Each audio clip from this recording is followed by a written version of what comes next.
for anyone who's listening and think that dreaming is fluffy and dreaming is, not their thing, the more you do it, it's like anything in life, like the running or the meditations or whatever, the more you do it, the better you get at it. And it's very much part of my life now. And, I add dreams every single day because I always ask people to share their dreams and I always get inspired by them. Welcome to the Get Invested podcast, where we share great conversations with experts from all walks of life to uncover their secret know-how on where they invest their time, their skills and their money, and the benefits that this has created. You see, the truth is that everyone invests.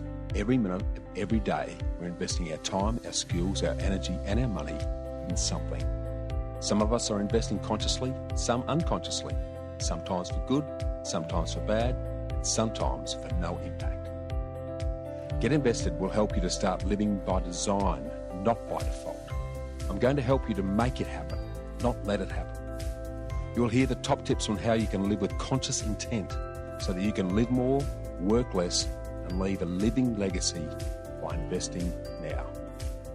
Listen to the show to discover the top tips on how to get started, make the most of your investment journey, and ultimately to be living your dream, not someone else's. More episodes can be found on iTunes or at bushymartin.com.au/get invested. Thanks for listening, and now let's get invested. Hi, freedom fighters. When was the last time that you allowed yourself to dream? To dream without bounds or limits? I have a dream. What do you immediately think of when you hear those immortal words? For me, I instantly feel motivated and full of hope. It takes me straight back to Martin Luther King and his inspiring words. And over half a century later, he still entrances me with his noble passion and his purpose. Let me paraphrase some of them for you again now. I have a dream that everyone is guaranteed the rights of life, liberty, and the pursuit of happiness. I have a dream to stand up for freedom together, knowing that we will all be free one day. Now, I didn't realise it until researching this episode, but this dream is also my dream. We just use different words. My dream is to live in a world where we all help everyone everywhere to enjoy lives of joy, freedom and fulfilment without judgment. And we're making this dream a reality by using our business know-how property finance as a volume switch for good. We're putting the heart back into home loans and the fun back into funding to help you to create happy homes. And by creating happy homes, we then help you to get invested and follow your freedom formula so that you can enjoy happy lives.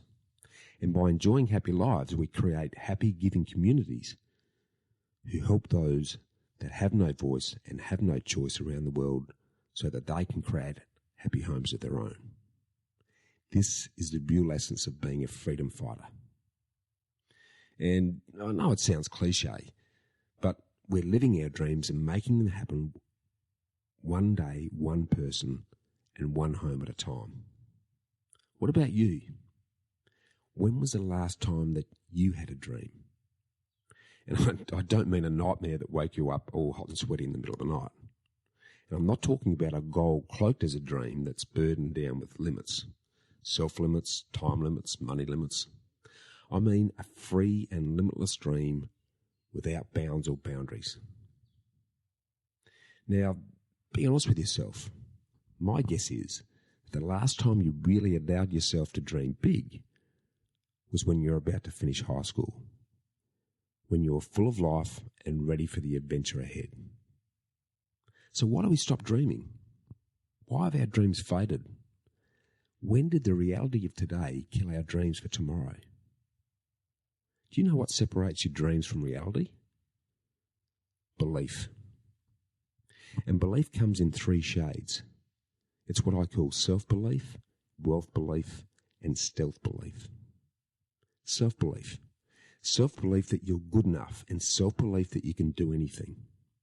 Then wealth belief, which is belief in a better, brighter future. And finally, stealth belief. Belief that anything worthwhile takes a long time to achieve. Stealth belief that you need to do the work and you need to last the distance. And stealth belief that there will be obstacles and challenges along the way, and they're required for us to become the person we need to be in order to achieve and enjoy our dreams. So where are you now? Are you seeing life as bitter or better? If it's the former, rediscovering your belief in your dreams will change your bitter to a better, exchanging the indifferent I to an excited E.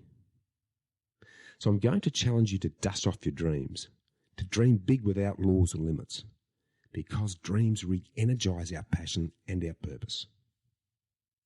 But where do you start to dream again?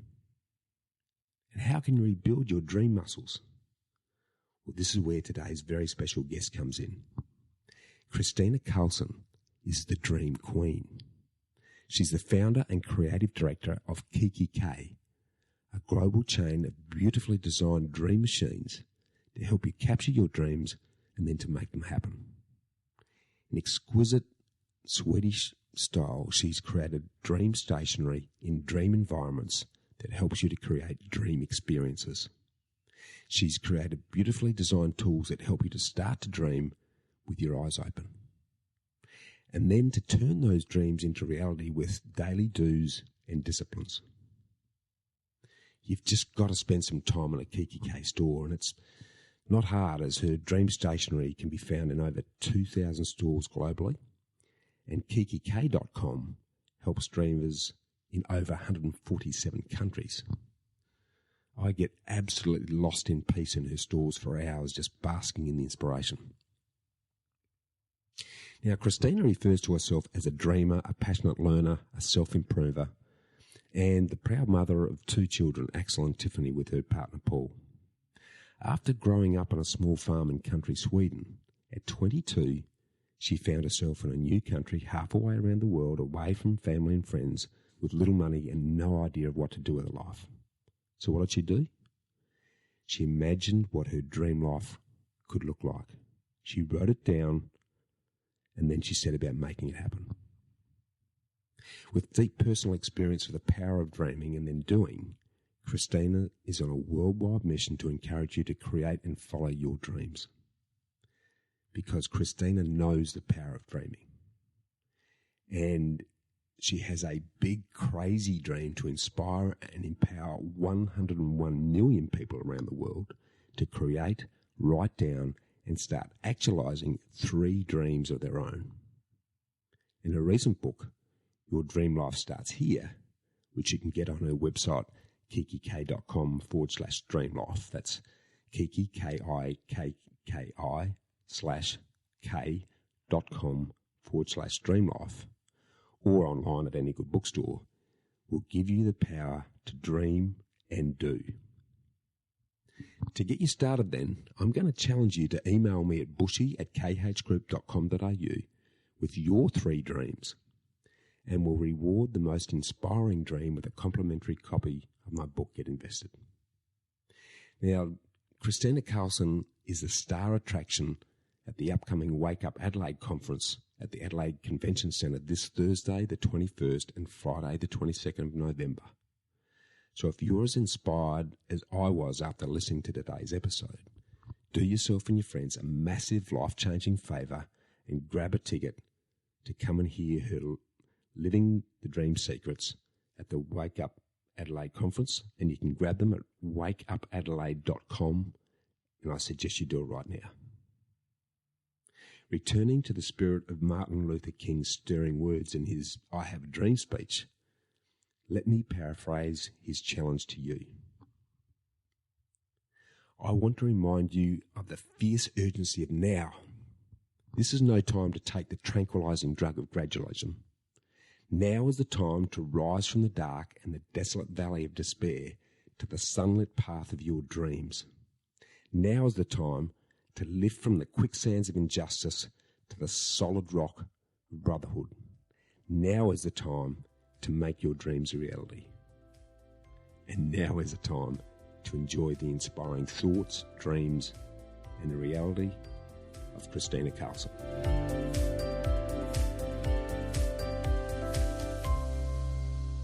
Hi, freedom fighters. Today, I'm really excited. We've got the headline guest of the Wake Up Adelaide conference that's happening at the Convention Centre in a couple of weeks' time on the 21st and 22nd November. And I didn't realise until I started to do some homework just how much our guest today has really codified a lot of the things that my good wife Sonia and I have been doing by intuition for a number of years. So I feel very privileged and I'm very excited to share some time with Kristina Karlsson. Let's welcome to Get Invested, Kristina. I'm really looking forward to our chat today. Thank you so much. I'm super excited to be here. Now, Kristina, you are well known right around the world with Kikki.K, but for those who don't know you and probably don't know the person behind your awesome brand, can you tell us a bit about who you are, what you're doing and where you're heading currently? Absolutely. Well, I grew up in Sweden on a farm, and I had a really privileged childhood in terms of, safe and loving and caring, and, had a really amazing childhood. But I was excited about the world. We didn't get to travel as kids, so I was very curious about the world and eventually met a Australian guy in a ski resort in Austria. Okay. Because when I started traveling, I ended up working a ski season in Austria, and then I decided to move with him to Australia. So as a 22-year-old, I ended up in Australia.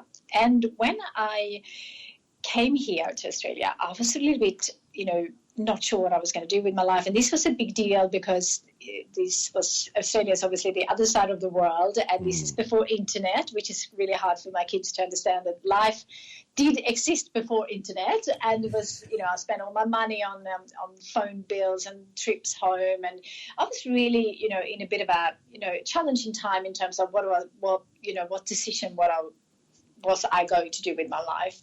And that was a good thing because I dig deep, and I was really trying to work out what I was going to do with my life. And I think I asked my partner, Paul, 5 times a day what I'm going to do with my life. And one morning at 3 a.m., I woke him up, I think for the 5th time, saying, what am I going to do with my life? And he was like, a little bit over it, a little bit, let's just stop this complaining and let's do something about it. So at 3 a.m., he turned on the light and he said, why don't we write down what is important to you?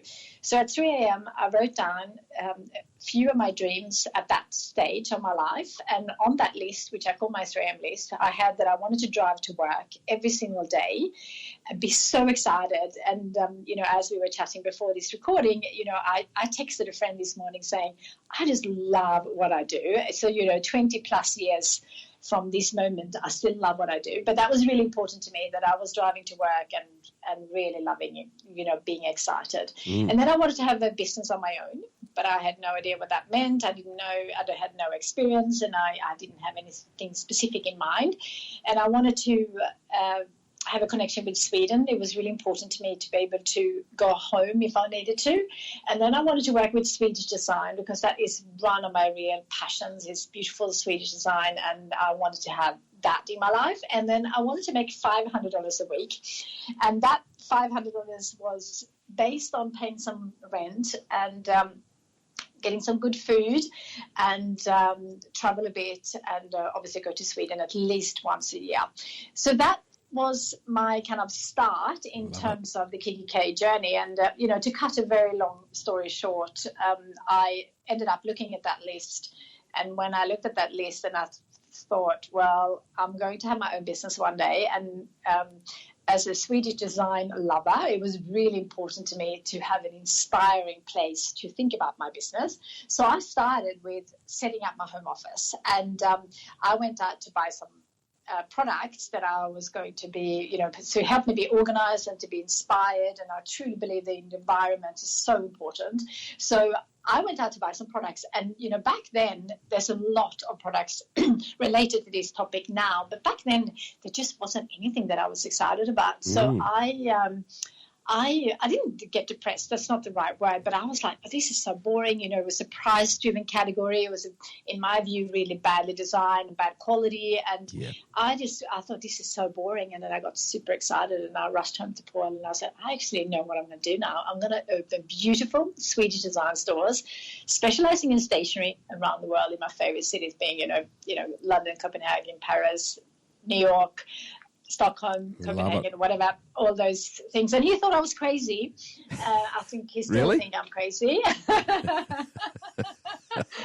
And he said, do you know what that means? You're going to have to sign leases. You're going to have to, employ people. You're going to have to design some products. Yeah. And I said, I'm excited. And, that's probably my first message for any of your listeners. Like, it's really sometimes good not to know what you don't know.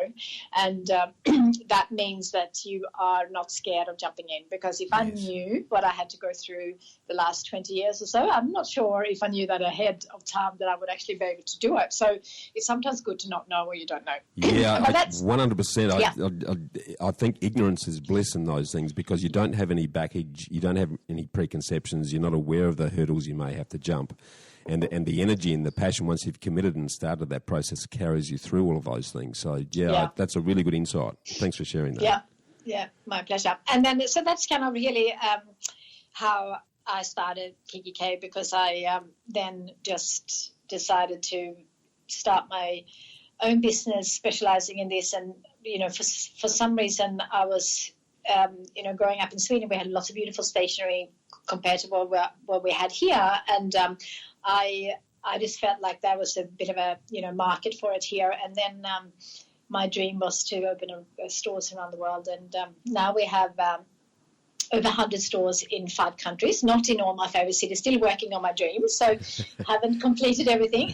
And it's a journey, and it's been a long journey, and a very much up and down journey, which we're going to talk about. But we sell to over 100 stores, our own stores, and then we wholesale to, I think, over 2,000 other stores around the world, and then we sell to 147 countries online, which kind of blows my mind, because when I started, internet wasn't even, thought of. Well, it might have been thought of, but it wasn't out yet. And then, to now connect, because compared to, my global vision back then was, people thought I was crazy, and that was a big deal then.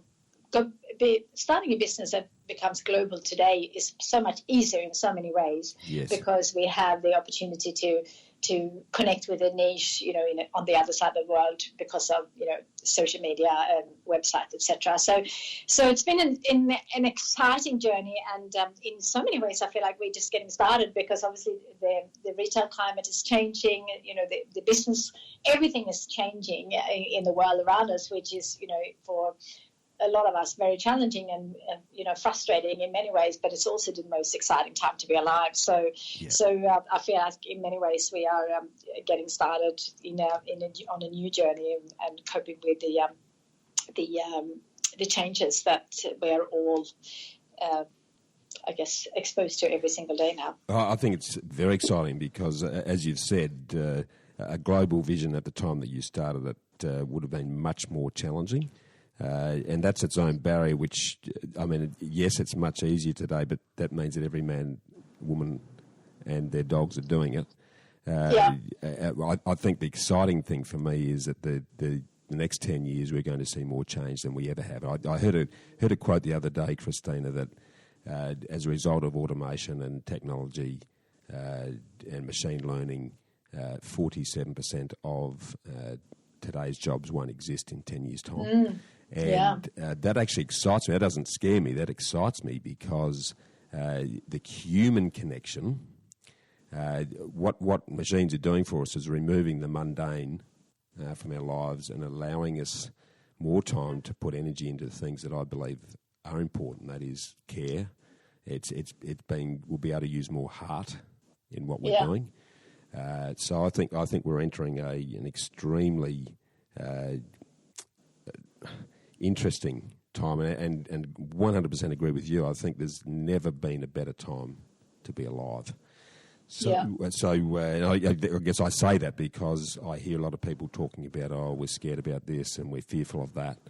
I feel completely the opposite. I think this is an immense opportunity if we embrace it and grab the opportunity. So a couple of things I'd love to dig into with what you've shared with us already. And the first thing I'd sort of want to leap on, I guess, is that at 22 years old, most people are out partying, having fun, and will worry about tomorrow some other time. You had that "what do I do with my life" question constantly circling through your head and expressing it with Paul. I'd like to know why you felt that way. What was the motivation for you to be questioning yourself about that big question? So what I would call relatively early on your journey.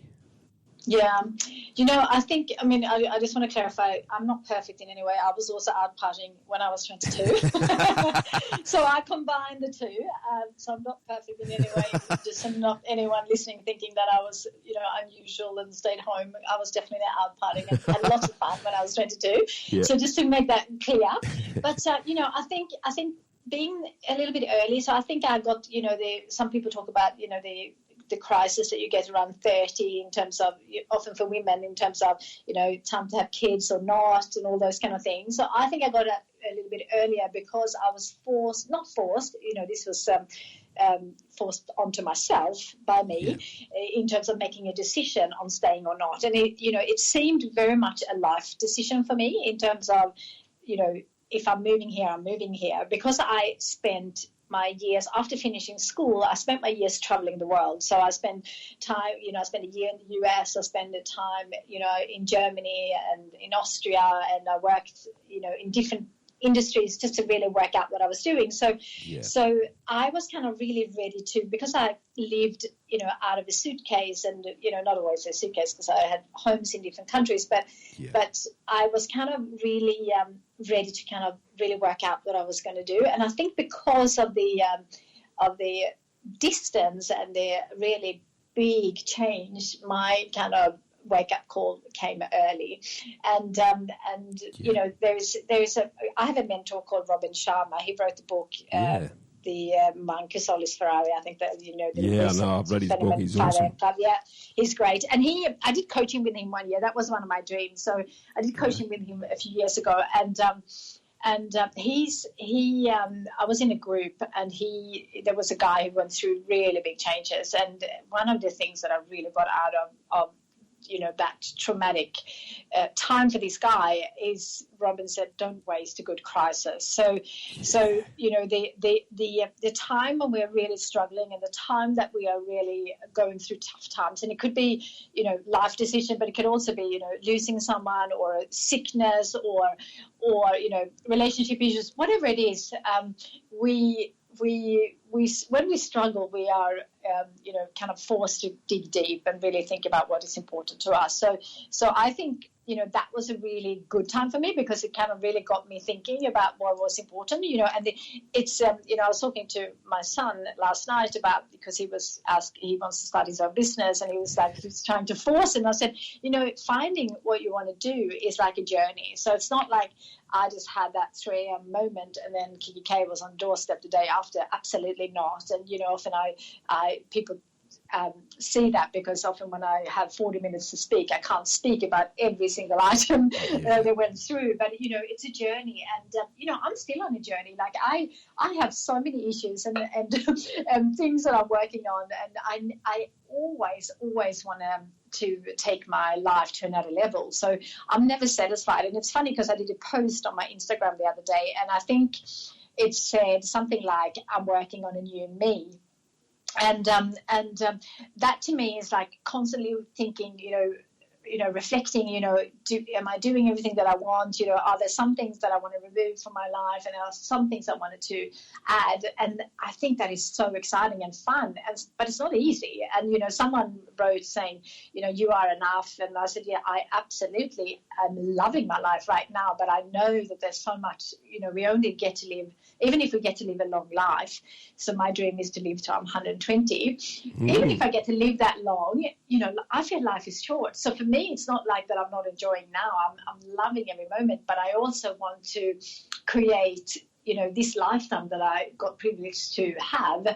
I want to make the most of it. And, one thing that I have is like, I always want to do something different every year. Like I still have the business and obviously my kids are evolving and growing, but every year I want to do something different, even remove a bad habit or add a good one or do a challenge. So for example, one year I did a year no alcohol. Oh, well, we're doing that right now. We're doing that right now. Yeah, we made that decision.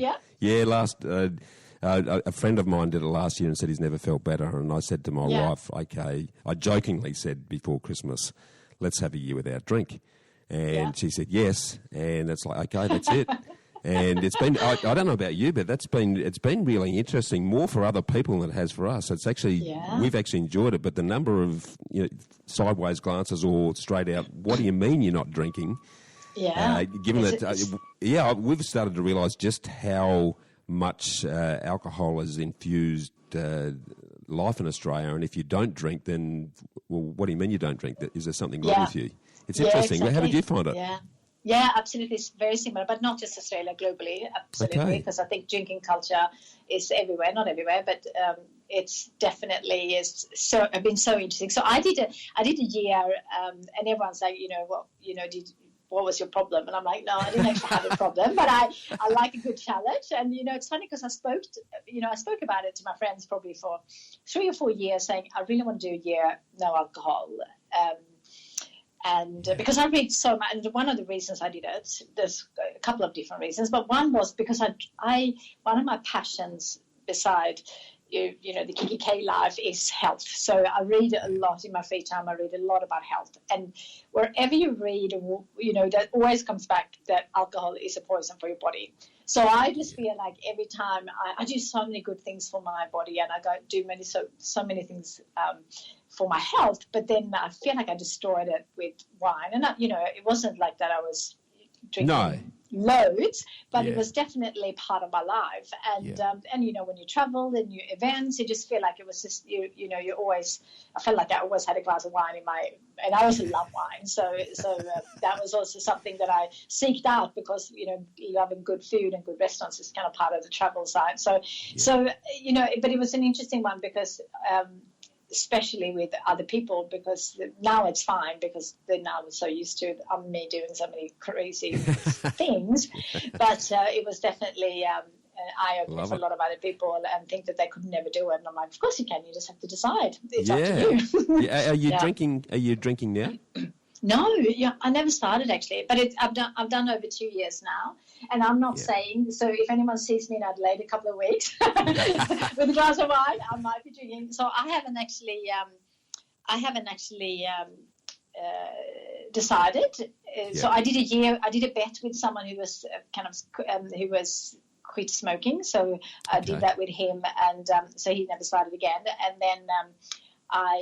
So that was a year that I committed to it, and then but I'm loving my alcohol-free life because I love mornings, and I'm sure we're going to dig into that eventually. Because even if you have one glass of wine and you want to get up at 5, you actually feel it still in my body. So I'm so addicted to my mornings, so I love that more than. I will miss my early mornings more than I miss my wine. Yeah, well, what I'm loving about what you're saying there, Kristina, is that because what comes out of something like I'm not going to drink for a year, given that most other people do, you've got the courage to make that decision, and again that passion, persistence, and discipline muscle. That you're building in the face of it's sort of subtle opposition or subtle resistance, if you like, that the habit forming that comes out of that and then ripples out into other areas of your life is actually pretty powerful. And that's probably the thing I've taken away more from the non-drinking thing than anything else. It's like, okay, I feel quite comfortable saying no to something that doesn't affect me, and it's strengthened that because, what you think of me, I don't really care. And a lot of people find it difficult to do that because they feel like they need to be part of the crowd and whatnot. So there's a resilience that comes out of just those little daily things like, no, I'm not going to have a drink, that can then have much bigger impacts in relation to reaching your dreams. So, that's awesome. So what other things, you've got a great example there, the alcohol's one of them. What are some of the other sort of yearly themes that you've either doing or will do? I'd love you to share that. Yeah, so there's one thing that I'm doing right now that I actually don't really want to share because I haven't 100% committed to it. but I'll share it because I share it just because it could be part of sometimes commit or not commit. So I have exercised my whole life. So I'm always loved moving, and it's really important as part of my lifestyle to always move. But my love of exercise is not running. My love is yoga. I love walking because I travel so much. Like that is an easy thing to do first thing in the morning, and you get to see the city or the beach or wherever you are. Same. And because we were talking before, I love podcasts. So every morning I love to go for a walk and listen to a podcast and be inspired. Yeah. So one of it, so exercise is not a big deal for me. That's part of my everyday. However, running is never really. I have run in the past, and it's one thing that I often think, because I read a book which is only available in Swedish so far, but it's about the brain and how important running is to keep your brain in really? Good shape as you're getting older. Yeah. Okay. So this specific brain researcher based in Sweden talked about running for 40 minutes is like your ultimate, like in terms of brain, good for exercise for your brain. So when I read that, I thought I'm just gonna do like a couch to 5K running app, which I did. Yeah. But, it wasn't something I was excited about. And I was thinking, why would I run when I can walk? Because you can capture more things. And because I'm a paper girl, so I always have a little notebook with a pen, because the podcast I listen to always gives me so many ideas. Yes. So running wasn't like, I was like, no, that's just inconvenient. And, then sometimes I could, I'll go for a walk and then I go straight to a meeting. So when you run, you also sweat. So I was like, nah, I don't want to do that. But then I thought, nah, it's a good challenge. So I actually signed up. So one of my girlfriend's husband passed away this year, very tragically and unexpected. So she had planned to run a half marathon with him in next year in Berlin in April. So I decided, well, a few girlfriends was going to run with her, and then I thought, well, lucky me to be still alive, and I am going to do that. So I have signed up. It's a half marathon, and it's not really something that I have 100% committed, because one thing is because it's the other side of the world, depending a little bit on my other movements. Yeah, of course. And secondly, I haven't actually convinced myself that this is my thing, because I have no problem running, like, the understanding the benefits of running, 5-10K. Yeah. But the half marathon, I'm like, that's not really, I don't even think that's good for us. But then on the other hand, I also do believe that anyone can do 21K. So it's funny now when I order Ubers or I drive long distances, I'm thinking, I'm actually going to run this. And I don't know, I haven't got my head around that yet. So that's one thing. And other things that I've done was, obviously, one year I did a coaching with Robin. So I try to always do something, something different every year. And so for next year, they'll be running, and I already started that. And I'm actually really starting to enjoy that I am actually capable of it, because I actually didn't believe that when I started running, that I actually even could run 21K, because I think you could do anything if you have the interest. Yes. But if you don't actually have the interest, and you actually have the willingness, it's much, much harder. I'm going to talk about that soon, I'm sure, about in terms of the business success. And, I really truly believe if you can achieve anything if you have the passion for it. But I actually don't have the passion for running. So it's been a very interesting kind of journey so far, and I'm at this stage I'm only running like 5K, and it's not, and I'm running really slow. I was running with my son the other day. He said, do you understand how slow you run? I said, I absolutely get that, but for me it's about the actually doing it versus the speed of it, of running. Yeah. So, what I love about what you're saying there, though, Kristina, and this is something that I like to challenge myself with as well. So my latest challenge, my good mother, God bless her, who's now passed on, her early wish for me and her dying wish for me was to play piano, because she always used to play piano, and I just love music. I'm in my happy place when music is exciting me. And I didn't get to start until after she passed, but I said no, as dedication to Mum and to keep Mum's legacy alive, I'll start playing piano. And I set myself some pretty big goals, and I mean, on the 22nd of December this year, I'm performing my own first piece that I've actually written and will sing in front of a concert audience. Wow! Yeah, but that's come about because, just like you're saying, it's have the dream, but then break it down into what am I going to do today? What I'm going to start to do that's going to, and even if I improve 1% today, then I'm 356% better at the end of the year. And I've just taken that approach to it. Yes, I've set it's been a massive dream and a pretty big goal, but if you set it big enough and then you have the discipline just to keep doing it, what I've found is, and I've done a bit of recent reading around this because I'm like you, I've always got 4 or 5 books on the go, depending on what sort of mood I'm in.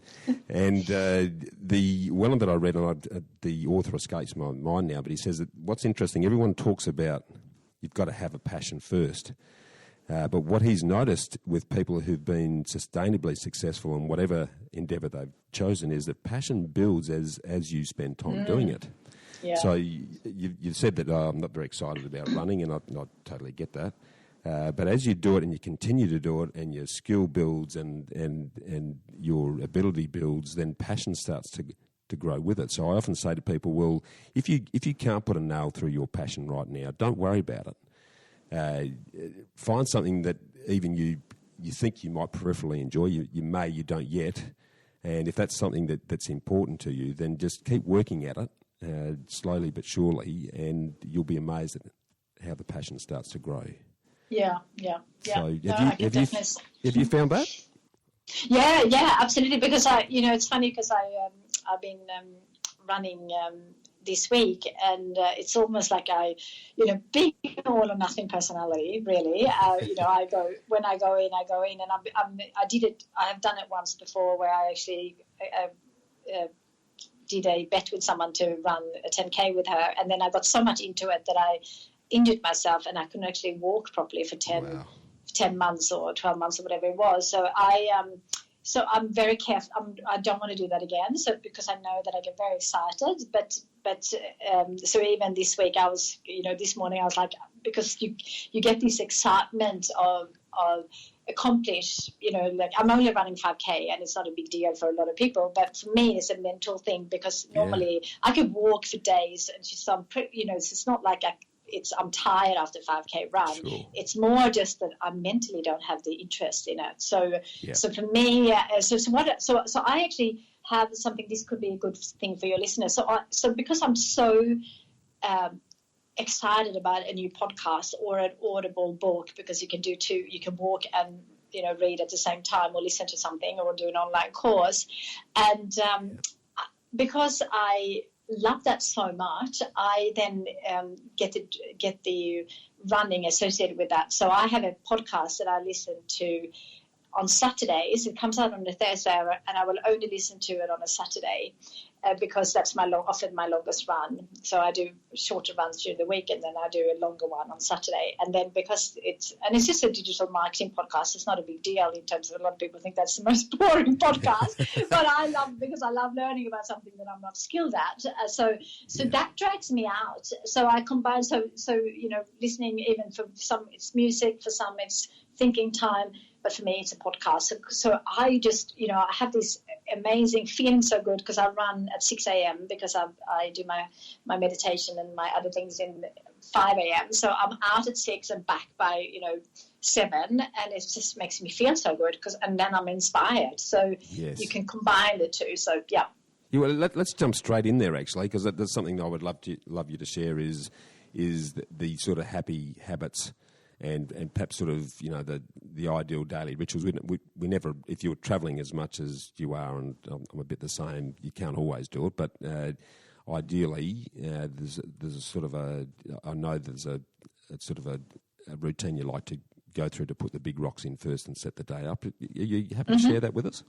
Yeah, of course, yeah. So again, I'm not perfect. So for anyone who listening and thinking this is crazy, I'm definitely not doing it all the time. And, sleep for me is number one. So if I don't sleep, I don't get up and early. And also if I'm jet lagged, and sometimes I prioritize other things. So I just want to say that first. It's not set in stone, and I don't punish myself if I don't do it. But it's my ideal morning, and because I love it so much, this is what I prefer doing.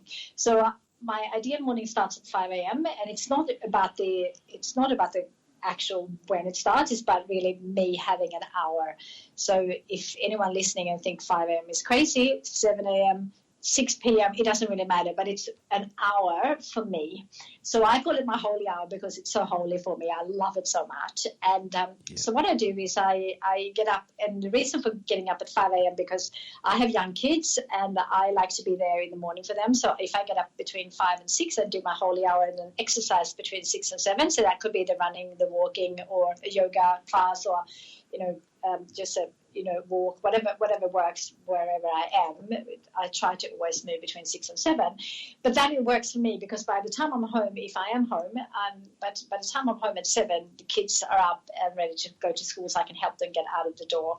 So that's kind of important to me, and that's why I do it this way. But it's not about when it starts. It's about having some kind of 1 hour for you. So what I do at my ideal 5 a.m. hour is that I start with my morning pages, and my morning pages is based on a book called The Artist's Way, which I read over 20 years ago. So I'm not sure that I am doing it justice to explain what she meant, but it's about writing whatever comes to mind. So if anyone really wants to look into it, I encourage everyone to read The Artist's Way by Julia Cameron. But the way I've taken it on, the way I interpreted it was for me to write 3 pages with whatever comes to mind. So sometimes it's about a challenge that I'm going through or a problem I'm trying to solve. Yeah. Sometimes it's just about how incredible, amazing it is to be alive and all my gratefuls. It is whatever, but most of the time it is something that sometimes it's about the day. Like sometimes if I have a really full day, I'm trying to think, what do I need to get out of today, and what is the most important if it's very full, and I know that it's going to be challenging topics to discuss at work or whatever it is, but I often write about it. Yeah. And it's 3 pages, and it's in an A5 notebook that I don't save. And the reason why I don't save it, so being Swedish, I often sit in front of the fireplace because I'm always cold. Nice. So I often put it in the fire, or I shred it, or I just throw it away, where it depends on what I have. But it's the main thing here is not to keep it. And the reason why I don't keep it is because if I have a challenge with someone or something that is kind of really simple, like if I know that I'm going to read about this in 2 years' time, I'm thinking this is crazy that I'm writing about this 5 days in a row and I still haven't got a solution for it.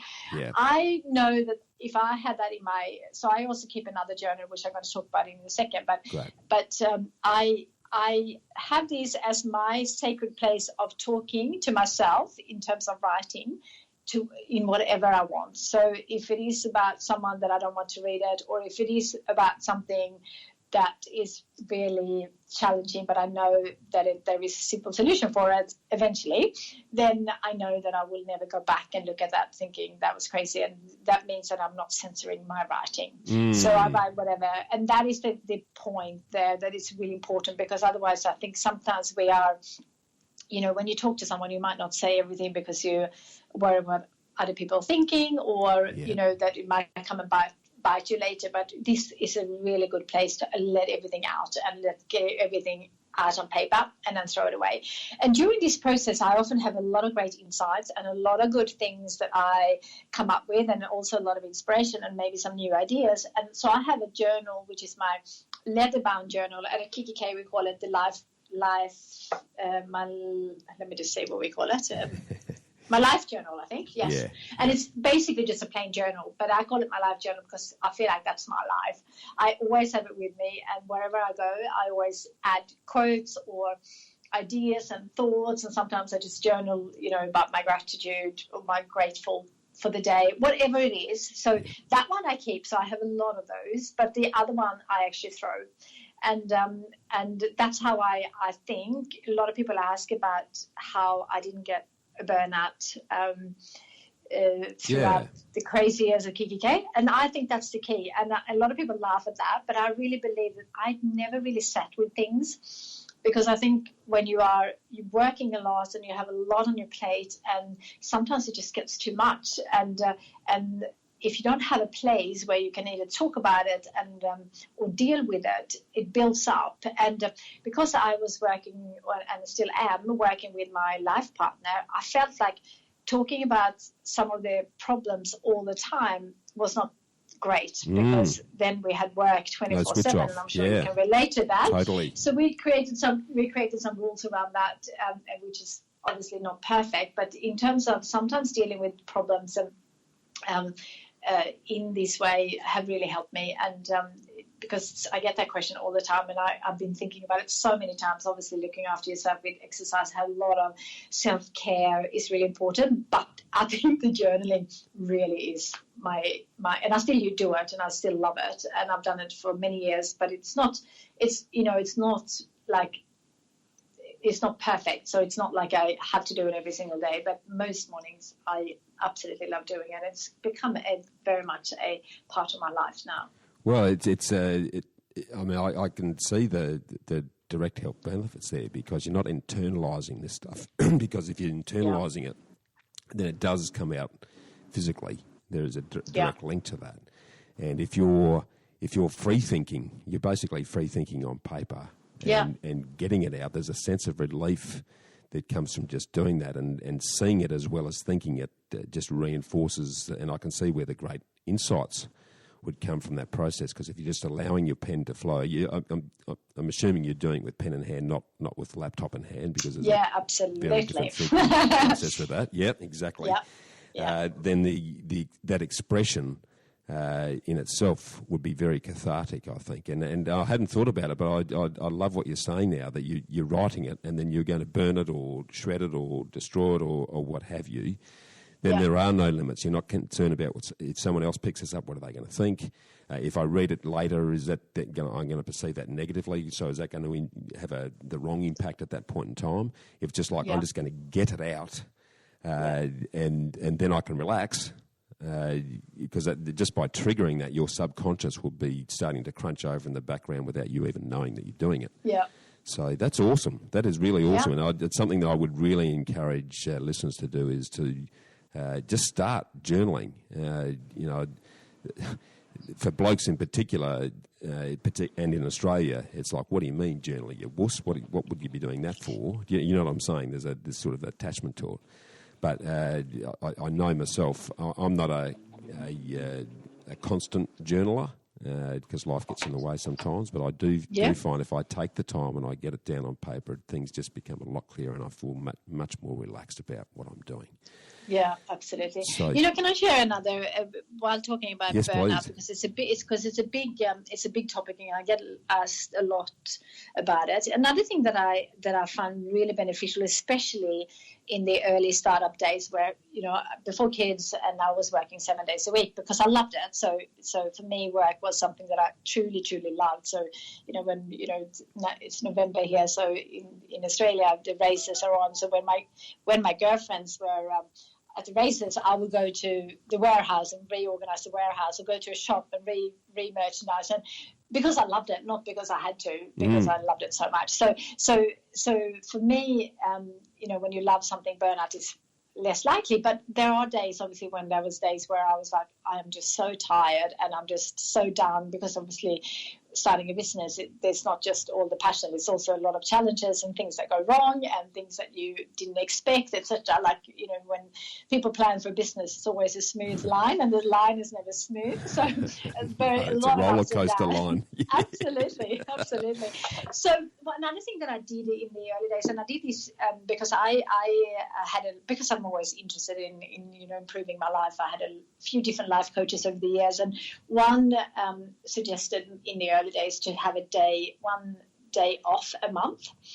And I put that in, and that was really beneficial. And it's a day where there is I don't book anything on it, and I don't do it as often anymore because I don't work as much. But in the early days, I didn't book it. So I woke up that morning and I had no plans. And the whole idea of not having plans, because it's so exciting when if you have one day a month where you can do anything, it's easy to book that up with, going to the movies or, go to yoga class because you love that or whatever. But I had a policy that I could not book a thing because I just wanted to wake up that day and have nowhere to go and nowhere to be. So if I wanted to stay in bed all day, I could. If I wanted to, even take the car and drive somewhere down the beach or whatever, I could. And it was just, and I didn't make any appointments with anyone else, so there was nowhere I had to be. And that was really beneficial as well. So that might be something that the listener wants to take on as well. I love that. It's interesting you mentioned that. We've just had our annual, I call it, some people call it a retreat, we call it an advance, because I think it's actually carrying us forward as a team, not retreating into the background. But once a year we get our team together and we look at, the first thing we look at is how can we, if we're not improving each other's lives, how can we improve the lives of our clients? And one of the things that we've decided that we collectively, and we don't have a massive team, but the way we are heading is that we'll work to a point where one day off a week we don't work, and we'll communicate that to our clients, and we'll communicate to everyone we do, and the team can do what they like with that day of the week. It's probably going to be a Wednesday. That's where it's sort of heading, where the team is free to do what they like when they like without expectation on that day. So, because I guess, and this is something I wanted to delve into, and you sound someone who's very similar to me, actually, in that if you're going to do something, you do it at 150%, actually, not 100%, or you don't do it. What about, because the challenge I have, and this was something that my team picked up, because we do what's called a keep, stop, start session with our get-togethers, where the team collectively and individually will go around and say, Bushy, we want you to keep doing this, we want you to stop doing that, and we want you to start doing this. And it's a really good, honest, robust discussion, and it's we put a circle of safety around that so that the team feel comfortable saying anything without any fear of any negative reaction. And the thing I constantly get is because tranquility is one of my highest values. They all, when I said that, they said, "You've got to be joking. Where's the time in your life for tranquility?" And because I'm very similar to you, I get up early and I've got a really strong ritual that I go through that puts all the big rocks in first. I visualise the day, because by visualising how well it's going to go, 9 times out of 10, that's exactly what happens. But I don't put much silence into the space. What about yourself? Do you create time to be still? Yeah, and it's funny when you're saying this. We just got to the morning pages for my holy hour. There's a little bit more to it. Okay, great. Awesome. I just realised that. So the morning pages, which I spoke for ages about, but it only takes 5 to 10 minutes depending on what you have. But it sometimes goes really fast, and the more you do it, the quicker you do it. But then after that, I always do, I have a thing where I try to read 10 pages in a book. I try not to read.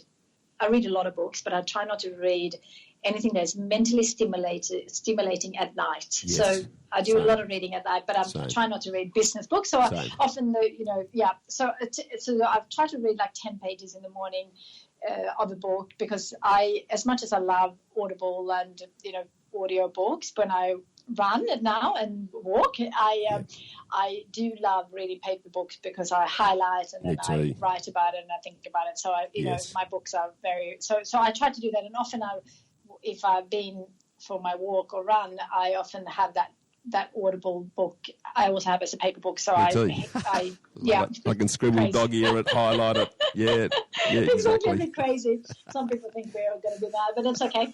But so after that, so some kind of learning, and sometimes I do like an online course. I'm always trying to learn something, and so I might be doing like a 20 minutes part of a course or something that early, and then I meditate. So I do about 25 minutes. So that's in the beginning.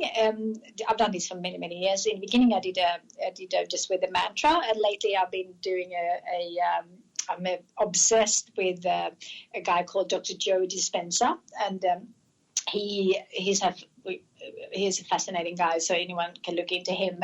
But he has a morning meditation and a night meditation that I follow now, just to try something different. I always want to explore new ways of doing things. But I have a mantra, and I did a meditation course many years ago.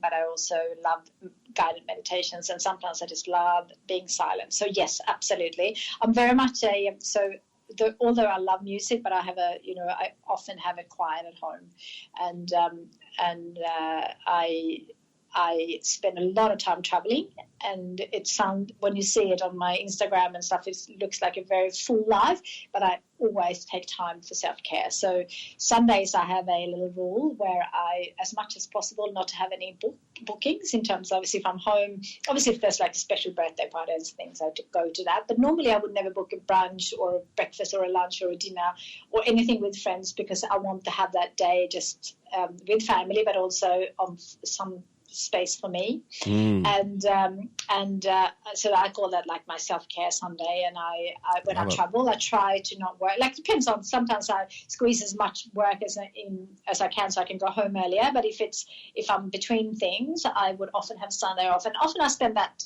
day, do the holy hour and do my exercise, and then I spend the day in the hotel room, in bed, reading, writing, thinking. That's often where my ideas are coming. So yes, spend a lot of time in solitude and a lot of time in silence.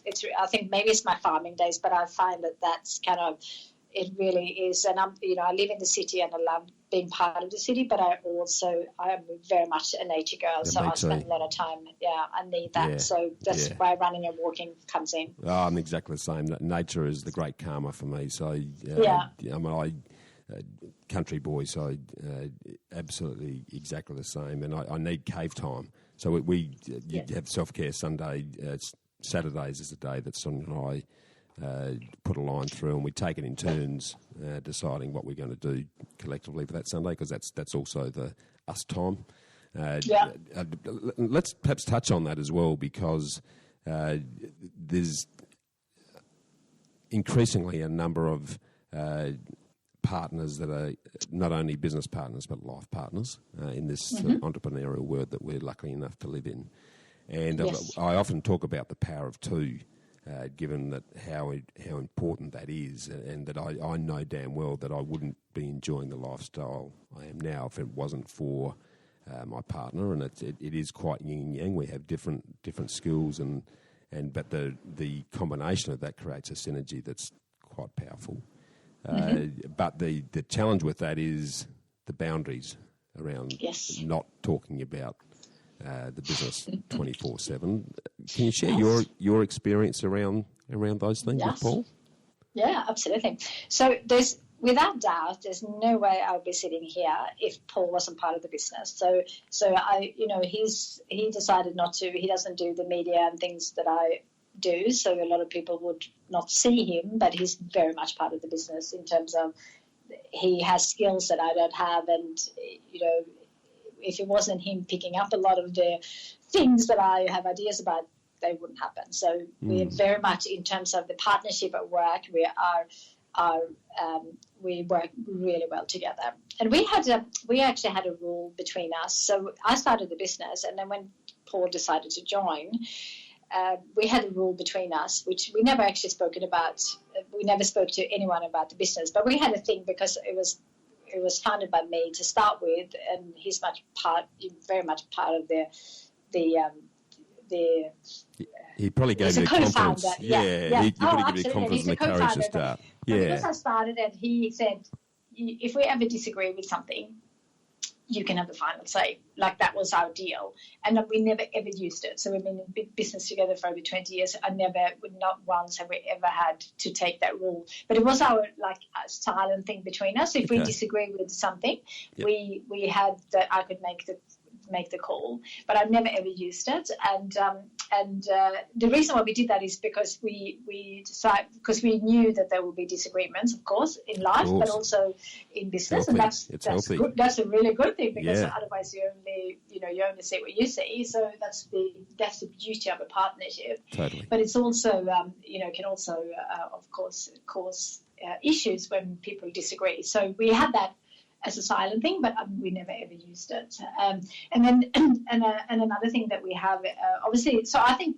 working wise, we never had a fight at work. We had disagreements, absolutely, and that's a healthy thing. Yep. But we never had like disagreements, so it was bad, like in terms of the team would see it, or yes. It's really important. There's very much respect, and we work really well together. I think the more challenging thing actually being at home. So because we are both love working and both love the business, the most challenging I think has been actually coming home and then like, oh no, it just continues.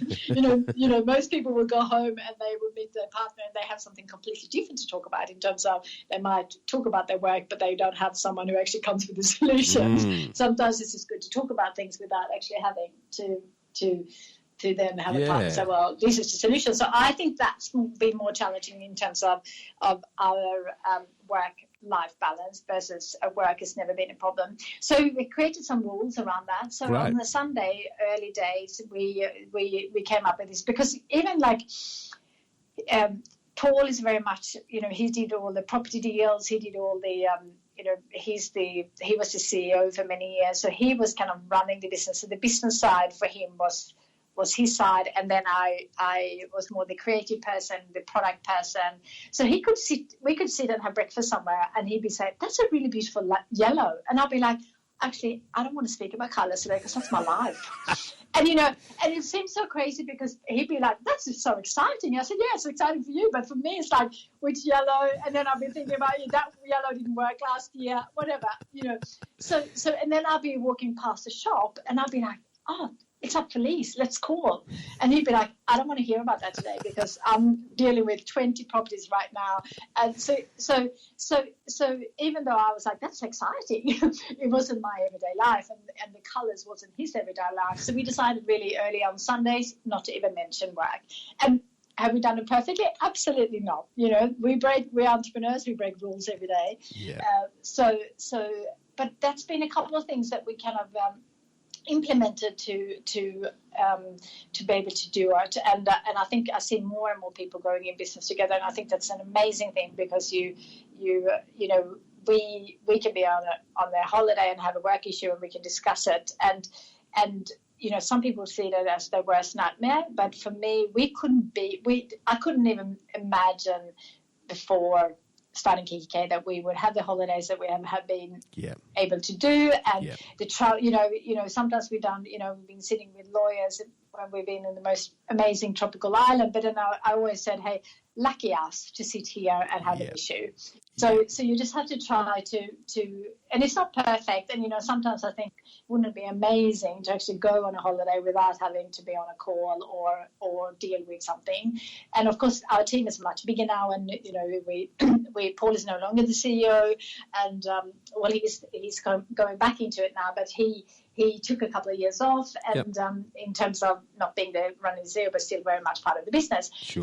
So you just it's just different season and different ways of doing things, and we talked earlier about our kids are very much little entrepreneurs, and that's been amazing as well. And of course that has its challenges, because they want to start the business when they're 11 versus focusing on school, etc. So that but I believe there's a positive and negative in each of the things that we do, and we just have to decide how we want to see it. Yeah, and as you sort of touched on earlier, that the challenge is the way. That great book by Ryan Holiday on The Obstacle is the Way.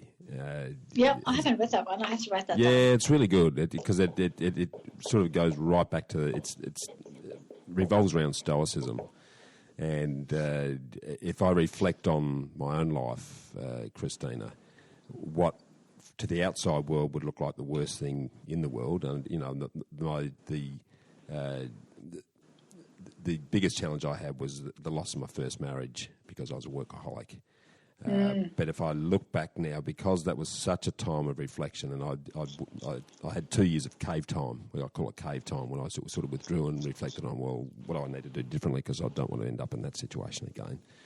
If I now reflect back on it, this sounds crazy, but in a way it was probably the best thing that happened in the context of really shaking me up and then forcing me to make the positive changes that would mean that my relationship with Sonia is just so much better because of that. So, what about yourself? Because everyone sees the end of the journey and the glory and the glamour that goes with having a very successful global business, making beautiful things that are improving people's lives. But there's a long and arduous journey to get to that point. What have been the biggest challenges that yourself and Paul have had in making Kikki.K what it is today? Oh, I could speak for days for all the challenges, but there's a couple of things I want to say here. One is Arianna Huffington, who's an amazing businesswoman. She has a quote that she says often: failure is not the opposite of success. Failure is a stepping stone to success. And when I say failure, it's about making mistakes and about, not having the result that you first intended to have and trying different things. So for me in the business, it's always been about, we have so many challenges. Like right now, retail industry is the most challenging ever in terms of, things are changing and, online is becoming we do really well online, but I think we are doing a very average job compared to what we could be doing. So that's a challenge, but it's also super exciting. So with the challenges comes opportunities, and it's just looking at different ways of doing it. And for example, one of our challenges, we are very much operating like a retailer, but we should be operating like like an Amazon or like a new way of looking at business. So that's been a big challenge. But that also comes with amazing opportunities, and bringing in people who are thinking differently and meeting people that we might not have connected with otherwise. So there's always a positive and a negative, but there's always learnings, and I truly believe that as long as you learn from your mistakes, so do the mistake once, but then systemize it to make sure you don't do it again, because then it becomes a bit silly. But of course, sometimes we have to do the mistakes a couple of times before we realize that it was something we should have learned from. So there's been so many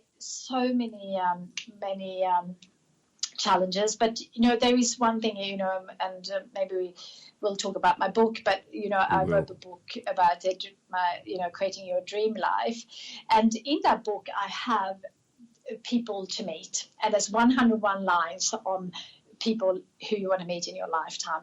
And one of the biggest learnings in being in business is that it's always about who, it's not always about what. So if we come up with a great idea, I automatically think about who has done this before, who is in the middle of doing it, or who can I learn from in terms of doing this. So is there an entrepreneur? Is there someone else who's built this kind of thing, or is there someone teaching it on the internet or podcast, or is there a book that I could read about it? Obviously, being a big book reader, I read about all the time new things, and so it's always about who can do it. So I constantly are learning. I'm in an organization called EO, which is Entrepreneurs Organization. So I meet with people all the time who are doing similar things. But if anyone is listening, and if not, always look who has done this before. Maybe if you're in property, for example, who is good at that, and who can I have a coffee with, and who can I learn from? And that is my thing, and I do it all the time, and I'm not doing it only for the people who are big and have books and are very successful. I also learn from young people, like influencers who are in the new world that I might not be in. So I might have a coffee with someone who is completely different to me, and I just learn.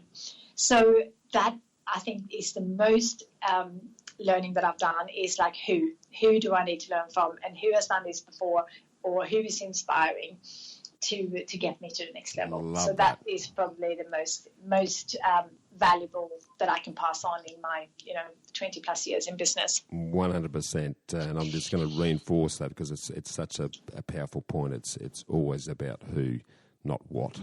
Yeah, that a piece of gold right there. And let's take the time now to talk about the book, because as a way of starting to build that dream muscle, and I wax lyrical about the benefits of living by design and have done for many years, but haven't really codified it in a way that you do in relation to building out the tools and a really beautiful process that enables people to go through that. Not only beautiful in terms of how it looks and the tools that you produce that make that such an enjoyable thing, but also the structure that you and the journey that you take people on by asking the right questions and giving them the right structure, I think is just absolute gold, Kristina.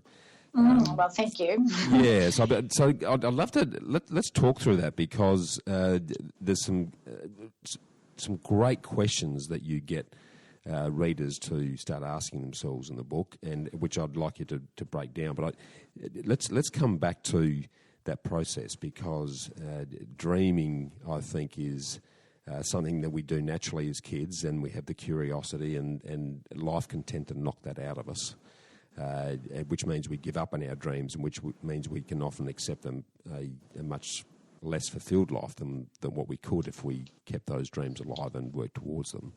Can you share a little bit more about the benefits of dreaming, and then talk us through the journey that you help people with the fantastic books and the stationery and journals and everything else that supports that? Thank you so much. Well, for anyone who's listening and think that dreaming is fluffy and dreaming is, not their thing, the more you do it, it's like anything in life, like the running or the meditations or whatever, the more you do it, the better you get at it. And it's very much part of my life now. And I add dreams every single day, because I always ask people to share their dreams, and I always get inspired by them. Yeah. But one of the things so as I was involved as a business, and we have done so many amazing things through Kikki.K, when I asked myself, which the questions that I will get to in a minute, one of the questions is, what would I do if I couldn't fail? And one thing that came up for me and us as a business was like, because I've seen what dreaming, because really the 3M list was my first dreams on paper, and I had seen and created this myself, how impactful that was to write down my dreams. And the dreams that I put on that paper, that to drive to work every day being happy, that might have seemed very simple for someone, but that I took that really seriously, and really I wanted to do something that I really loved. So one of my dreams now is to inspire 101 million people to write down 3 dreams and then go and chase them. And the reason for doing that is because now, as I have travel the world and I speak to so many different people, and public speaking, but also meeting people in our stores and in our workshops, I just feel like there are so many people who are not living their dream life. And when I say dream life, it's definitely not a perfect life. We have spoken a lot about my own challenges, and a dream life is never a perfect life, and a dream life, the bigger dreams, the more challenges. So it's not a perfect life, and it's not a friction-free life. I just want to clarify that. But I always meet a handful of people in every talk that I do who wants to have tools on how to go to the next level. And we have so many amazing products at Kikki.K that have been able to help so many people. But I felt like we never had a one product that actually had all my tools in place. And this one, again, didn't come up just by thinking this. I actually went away. I saw a speaker a few years ago, and he went away 3 days without his phone and just a journal and a pen, and he encouraged us as an audience to go and do that. And I put that down as one of my dreams to do. And, that's hard well, for me it was hard because I traveled so much for work. So the last thing I want to do is when I come home is to go away without my kids or my family. So I thought, Jack? When am I going to do this? Was that Jack? No, it was Phil. I might have to get back because I don't have it here, but he's a British guy living in the US, and I saw him in Canada. So let me get back to you. Yeah, that's okay. I know show notes if you have that. Jack from the Entourage, who I know you've interviewed on your podcast. No, it wasn't him. It was he might have done the same, but no, this was a guy a few years ago.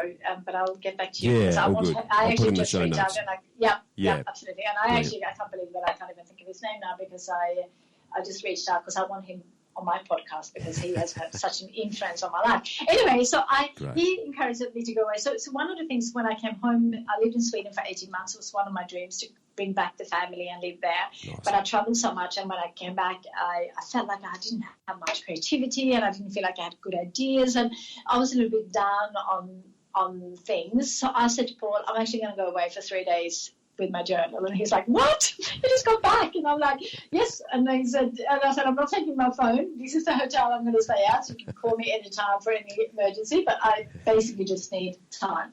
So the first 24 hours was not fun. All I wanted to do was rearrange the hotel room to get right atmosphere, talking about environment. The second day, exactly. And I just wanted to go home and see the kids.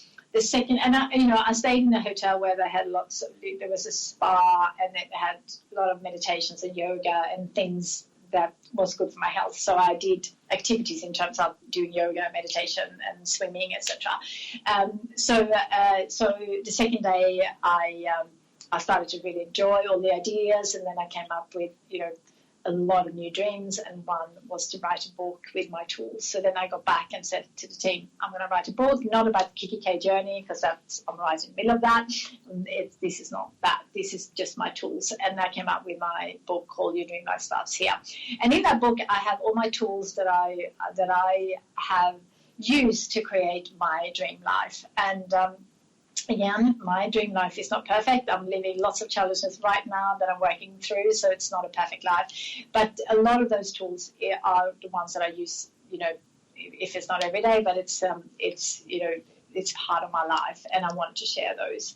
And the other one that I did was obviously starting my podcast, which is called Your Dream Life, where I invite guests, and I would love to have you there as well one day as a guest, and share your wisdom on what you learned in life. And it's basically just to inspire people to come up with ideas, because having your dream life it's not something you just come up with on the dot. It's like it's a journey, and it's a process, and it's constantly changing as we are evolving as people. Totally. But I asked a few questions in this book, and we can cover that now. Please. And that is, what would you? So our purpose. I actually would like to start with our purpose at Kikki.K is, through beautiful Swedish design, is to inspire and empower people to live their best life every day. And we do that under 4 words at Kikki.K. This is what all our products comes around. And the first one is dreaming. The reason why dream is first is because so many people start with goal setting. Which I love goal setting, but I find that you often restrict yourself, because often for example, if you're a lawyer and you start with goal setting, you might say, well, I want to get to this career step, or I want to, still be a lawyer but work in another industry, whatever it is. Yeah. You often stretch yourself, but you actually don't think about, if I could do anything, what would I actually do? Because often when you become a lawyer, you studied so hard, and you probably worked so hard to get where you are today, and then you're sitting, in this, and you might support your family, and you might be in a career that is really successful, but it might not be your dream. It might be a bit of, I can talk firsthand to that one, because I invested 17 years in being an architect, Kristina, and walked away from that. And my peers thought I was they treated me like a leper, like I'd failed, like I was crazy. But I went through exactly what you're about to talk about now. I asked myself some very hard questions, and realised that while I love design, and it was a great profession, it was a lousy business and a lousy lifestyle, and that I was better off choosing another path to achieve and pay honour to the things that were my true values. Yeah. So, that's awesome. So, sorry, I interrupted there. No, it's perfect because it's really built on that whole story in terms of starting to dream. So instead of starting with goal setting, it's like, dreaming. Like, if you could do anything in life, what would you do without fail? Like, if you couldn't fail, and I'm not saying that failure is a bad thing because that's part of life, but if you couldn't fail, just to really get you thinking, because often we are restricting ourselves if we're thinking, most small businesses fail, or, I couldn't do that. You restrict yourself. But if you could do anything in life without failing, what would you do? And if you had all the money you needed, because a lot of us stop because we don't think we can do it because we don't have the money or we don't have the resources. So what would you do if you couldn't fail, if you had all the money, the resources and the knowledge and the skills and the time and the energy to do whatever you wanted to do in life? What would you actually do? And that is what the book is all about, in terms of, if you could do anything in life, and then, working out what you love and your passions and the values. What is that all combined? And then you create your dream life around that. But that is like number one is dreaming. And then our second pillar at Kikki.K purpose is to do. So you can dream all your life and you can think about your dreams, but taking action is what makes all the difference. So taking action every single day towards your dreams is very important. So that's why doing is part of our pillars. So taking action on your dreams and making them come true. Yeah, I love that really because I've always said it's the start that stops most people. Yeah. So they have these dreams, but it's not the right time, it's not the right place, they don't believe they have the right skills, or they have all these other reasons, whether real or imaginary, that stop them from starting. So how do you encourage them to take that first step in terms of doing the do? Well, in the book I have a process, and it might be too lengthy to go through, but basically what I get people to do is decide on 3 dreams, and the reason for doing 3 dreams is just to get started. Like, you can have as many dreams as you like, but in the book I encourage people to dream, up to 101 dreams, but then actually choosing 3 dreams, could be small, could be big, but then break them down. So there's a process of breaking them down. But basically, one of my absolute favorites quotes is, you don't have to be great to start, but you actually have to start to be great. Yeah, love it. So taking that first step, and I have a little step where I encourage people to write all the action. Could be 100 actions, but then choose 7 and just start with 1. Because otherwise we sometimes get so overwhelmed, then you say, well, let's do that next year. But it's just really to take that first step. So doing is absolutely so vital. But then, so you can dream really big dreams, and then you break them down to take some actions. But then I also believe that you have to live and enjoy every day. So sometimes we get so focused on the big dreams and the future that we forget about every day, and every day makes up our life, to enjoy every day. So this third pillar in our purpose is enjoying. So the products at Kikki.K for me, is greeting cards, write someone a thank you card, or have a journal or a teacup that really, you enjoy, enjoying every day. And that is also part of energize yourself. So making sure that you don't work yourself to the ground, but actually do something every day. So for me, that's the holy hour. I love my holy hour so much that, enjoy it so much. But whatever that is for you, going for a walk or having a coffee or whatever that is, could be about, speaking to your best friend. It doesn't really matter, but it's about making sure that every day you do something you enjoy. And then the fourth one is share. And that's very much part of my life. Like, if I come across a good book, if I come across something that I think is beneficial for someone, I always love sharing. So I believe that everyone can do that. So, and that if everyone shared what their skills are, because there's always someone starting out in life that could benefit from your knowledge or your wisdom, and then there's always someone less fortunate than us. So that's very much part of our purpose as well. Love it. It's absolute gold right there. It start with the vision, work towards the vision day to day, enjoy the journey while you're getting there, so you don't lose sight of the fact that we need to be in the moment.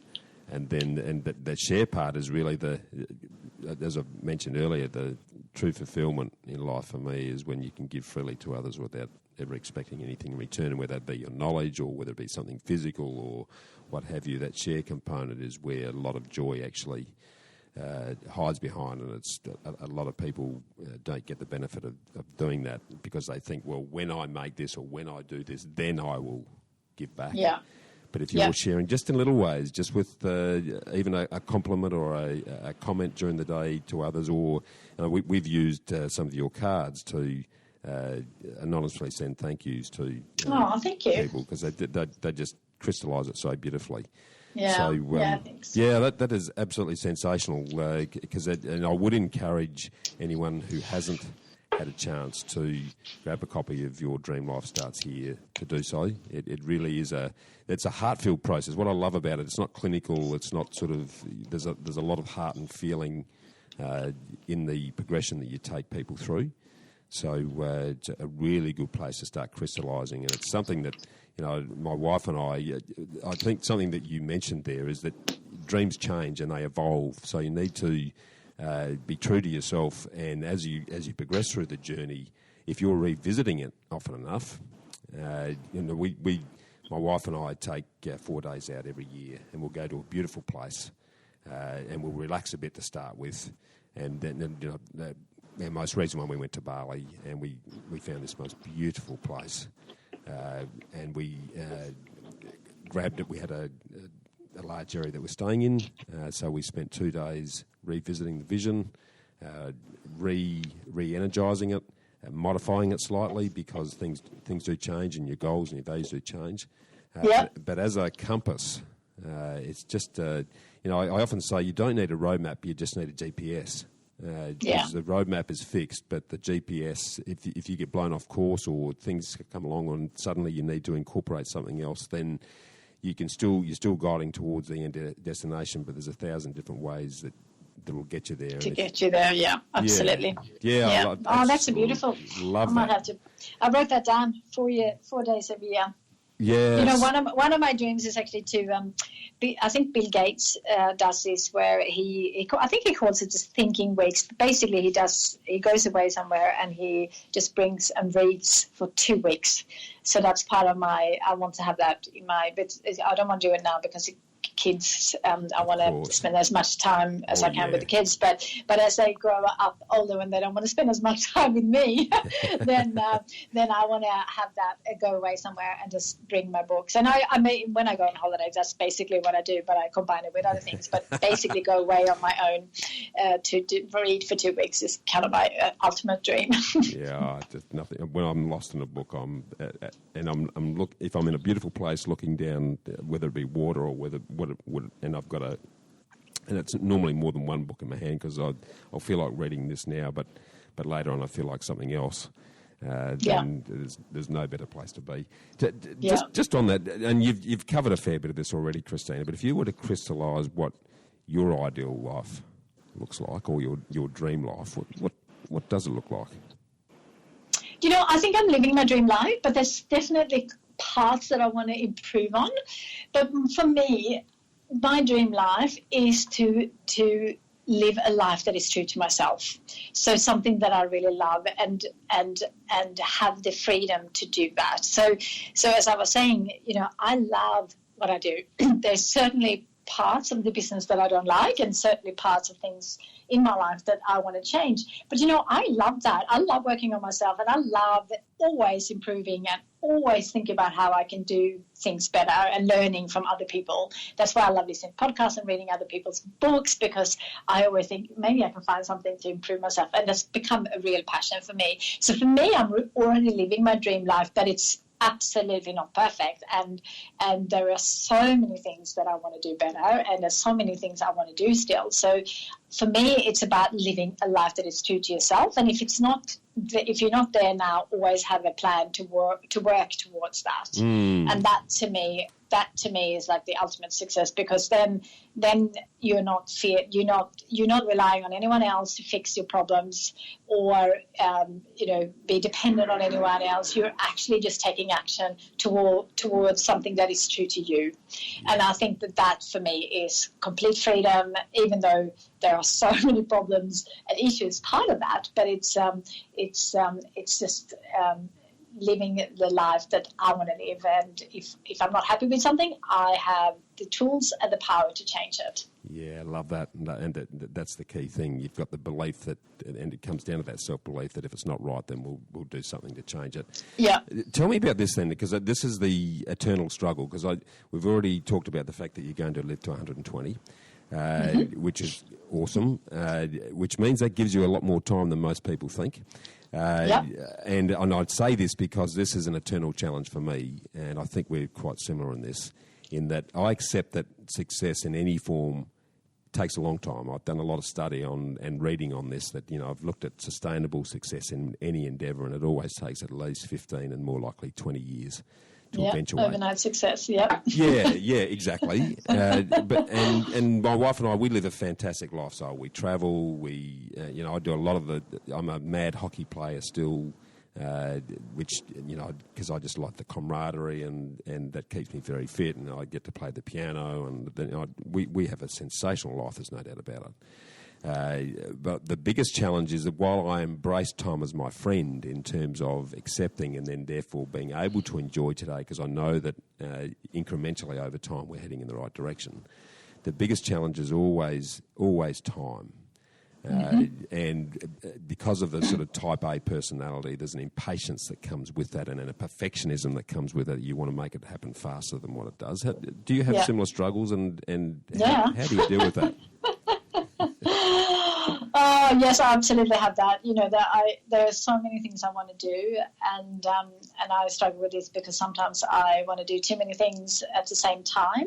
So there's a quote that I have on my vision board, is that you can do anything in life, but you can't do everything at the same time. So I try to have. This is how I do it, but it's not how we do it in the book, because I've decided to choose 3 dreams in the book to work on, but I actually choose 5 because I have now mastered the dreaming process. But saying that, I often one of my dreams, which I'm not currently working on, but is very much in the forefront of my mind, is to build my own dream home one day. That's what I want to do, and that's something I'm super excited about. But it's just not the right timing, and it's a future dream, but it's very much because I'm so interested in that. I kind of always add to it, but it's not something I work actively on. But I choose 5 dreams every year, and I try to do them in different themes, like in health, and then in business, and relationship, and self, and family, etc. So to work something. To have something that's really could be a long-term dream, but then broken down for the next 12 months, and I then decide that all the other things that comes into my life, I will then say, well, okay, I'm just going to add that to my dreams. And if there's something that's, super, super exciting, and then I just have to change it, of course. But you can't do everything, because what I've learned over the years, with age comes wisdom, is that when you do too many things, you get nothing done. And that's, I'm very much part of that. I'm definitely not perfect, and I'm still struggling with that sometimes, that I might do 5 courses at the same time because I just love learning so much, but then might not action everything.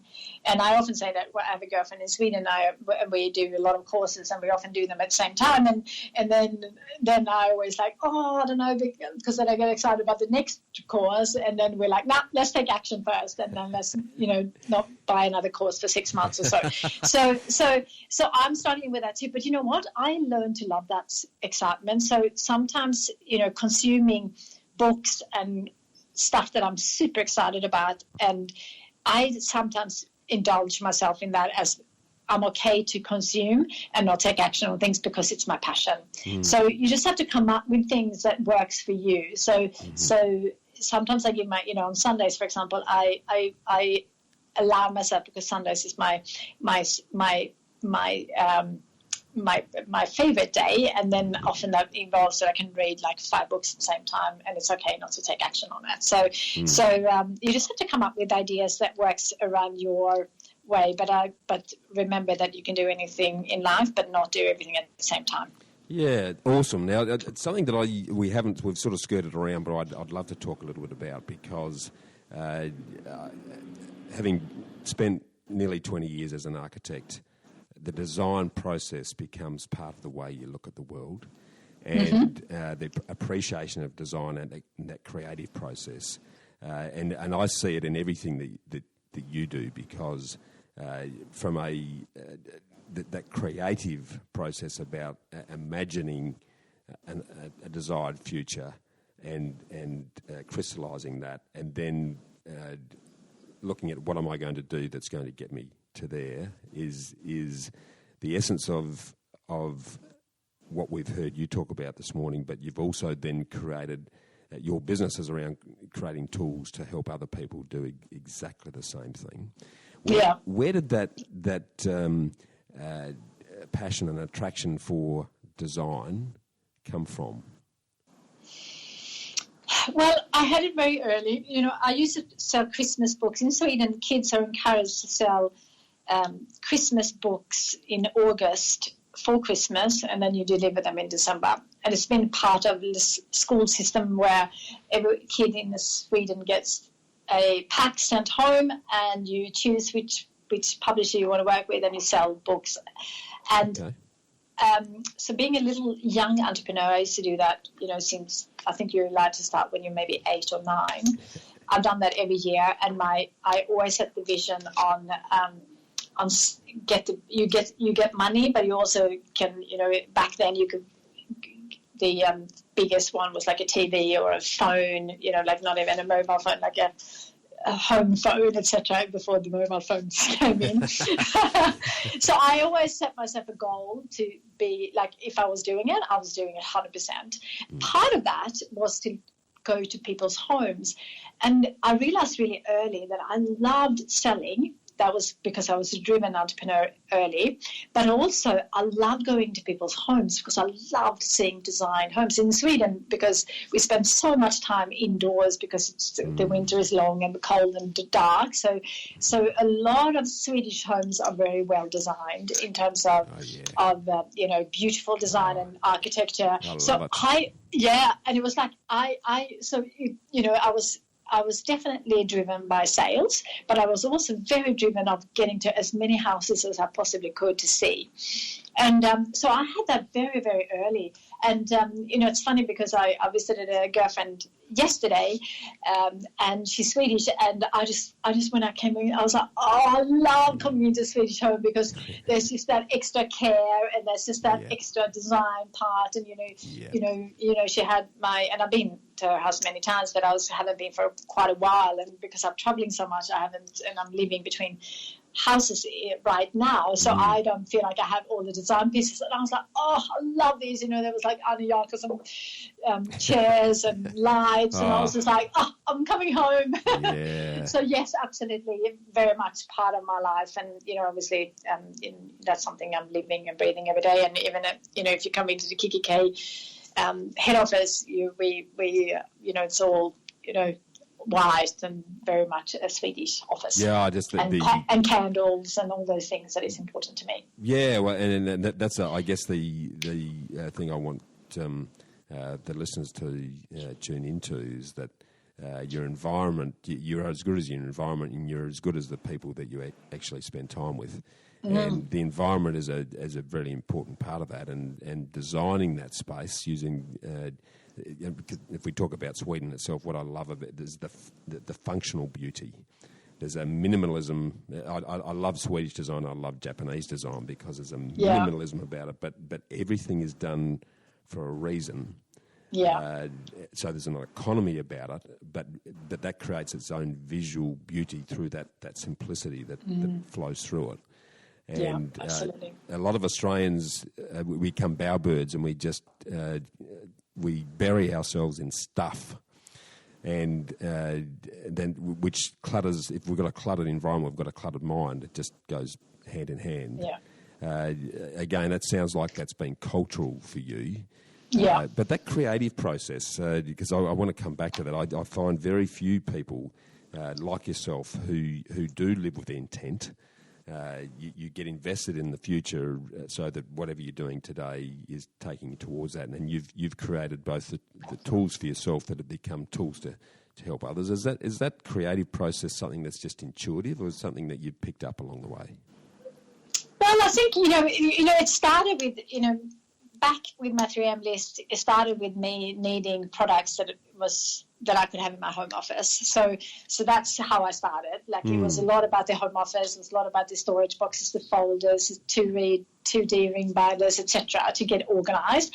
But as I have evolved as a person, I always felt, because share is part of our purpose, I always felt like if I was reading a great book, I was like, this would be really, relatable to so many people and our customers. So I started to, for example, one book that I loved for a couple of years was The Happiness Project by Gretchen Rubin. Yeah. And I read it every year. And then I was like, our customers would love that. So I contacted her and said, I love your book, but I want to have it as a Swedish design part of all the other products. So I asked her if I could redesign her cover, which we did, and we done that with many like Arianna Huffington and Dr. Tara Trent, etc. And so that's kind of just evolved as and then because of when I did this, it was like the financial crisis. I was so fed up with the news and fed up with all this, boom and gloom, and I was just like, let's just be positive. So we did the happiness range, for example. So it's kind of evolved, and I feel like all the products now is really around our purpose, which is something that I live and breathe every day. So whatever I do in my free time, is part of the Kikki.K products, and so I kind of feel like I'm living and breathing the Kikki.K lifestyle, and so it's very much part of my life of creating new products. How important do you think it is then to surround yourself with people of a like mind in that regard? Is that do you think that's critical to the way you continue to achieve and enjoy such success, Kristina? It's vital. I cannot say that many times enough. I just feel like that is so important. So important that I decided to create a book group. I don't know if you heard that on my podcast, but I often talk about my book group, because one of my passions obviously is to self-improvement and reading books and learning. And some of my friends are beautiful friends, but they just think that's the most boring topic they could ever think of. So we share we share design, we share food, whatever it is, health, whatever, but some people think I'm crazy. But I have a handful of people that love that kind of stuff. So I said, let's start a book group. And then I had met people on the planes and on talks, etc., that I had invited to this group. And this is, they're all women. It just happened to be that way, but it's not something that was set up that way, but it's all women, and they all have their own businesses, and they are so inspiring. So once a month we read a book, and we discuss it. And even if just one person, because all of us travel so much, so we never change the day. It's just whoever turns up. Yeah. And even if it's just one person turning up, it's just the most inspiring night ever. And when they walk out, I often host it at my home, but we take turns on choosing the books. But what I love is when they walk out, I feel like I could do anything. And surround yourself with that energy and that possibility of thinking that you can do anything is just absolutely critical. And that's why I think it's just so important where you spend your time and with who. So, absolutely. I couldn't get this up. And I think there's been some studies done that you become like the 5 people you spend most time with. So it's absolutely vital that those 5 people you spend most time with are inspiring. And, of course, sometimes there are people in your life that are less inspiring and might be part of your family that you might not be able to kind of get away from, I should say. But you can definitely choose how much time you spend with them. So, so absolutely very, very important. Yeah, I love that. Awesome. Now, I might just sort of switch into what I call the ambush round, Kristina, which is just 5 quick questions that the listeners always love to get you to share your wisdom on. You've given us some gold already around this one, but what would be, apart from the ones you've mentioned already, what would be your favourite quote and why? Oh, I had